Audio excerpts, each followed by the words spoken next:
이번에는 R을 쓰시던 분들이 파이썬으로 넘어갈 때 느끼는 좀 어려움에 대해서 이야기해 보겠습니다. R이나 파이썬 둘 다 프로그래밍 언어이기 때문에 넘어가는데 별로 어려움이 없다고 느끼시는 분들도 계시지만 반대로 의외로 또 어려움을 느끼시는 분들이 계시더라고요. 가장 먼저 느끼는 어려움은 아무래도 설치 부분에 있습니다. R은 설치 과정이 굉장히 쉽거든요. 설치 파일을 다운받아서 그냥 클릭만 하시면 이제 바로 설치가 가능합니다. 그런데 파이썬 같은 경우에는 뭔가 파이썬만 설치하는 게 아니라 파이썬을 설치하려고 봤더니 뭔가 아나콘다라는 용어도 있고 뭐 가상환경이라는 용어도 있고 설치를 하기 전부터 굉장히 많은 용어를 접하게 돼요. 그래서 거기에서 일단 느끼는 좀 혼란 같은 게 있는 것 같습니다. 그래서 의외로 파이썬 같은 경우에는 설치를 하다가 좀 포기하시는 분들도 좀 봤었어요. 그런데 R 같은 경우에는 설치가 쉽기 때문에 제가 설치를 하다가 그만두시는 분은 아직까지는 못 본 것 같습니다.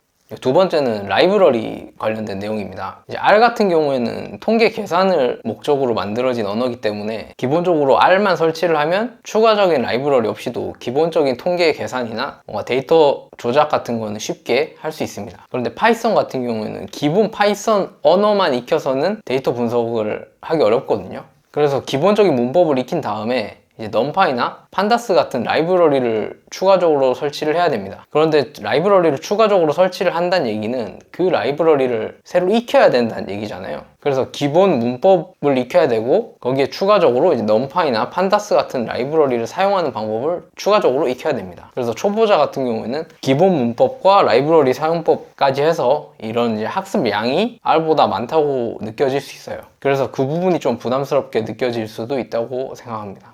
세 번째는 이제 객체에 대한 내용인데요. 이제 R로 데이터 분석하시는 분들은 그 객체에 대한 개념이 조금 부족하신 분들이 계시더라고요. 근데 이게 파이썬으로 넘어가게 되면 파이썬은 이제 모든 게 객체로 이루어진 언어이기 때문에 그 객체 개념이 좀 부족하신 분들은 개념을 이해하는데 시간이 좀 걸리는 것 같습니다.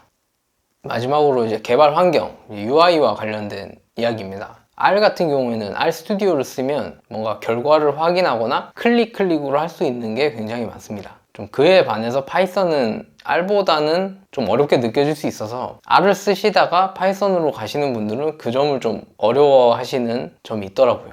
오늘은 R을 쓰시다가 파이썬으로 넘어갈 때 느끼는 어려움에 대해서 한번 이야기해봤습니다. 그런데 이것도 다 익숙해질 때까지 걸리는 시간이 좀 필요한 것 같아서 좀 시간을 두고 학습하시면 도움이 되실 것 같습니다. 네, 끝까지 봐주셔서 감사합니다.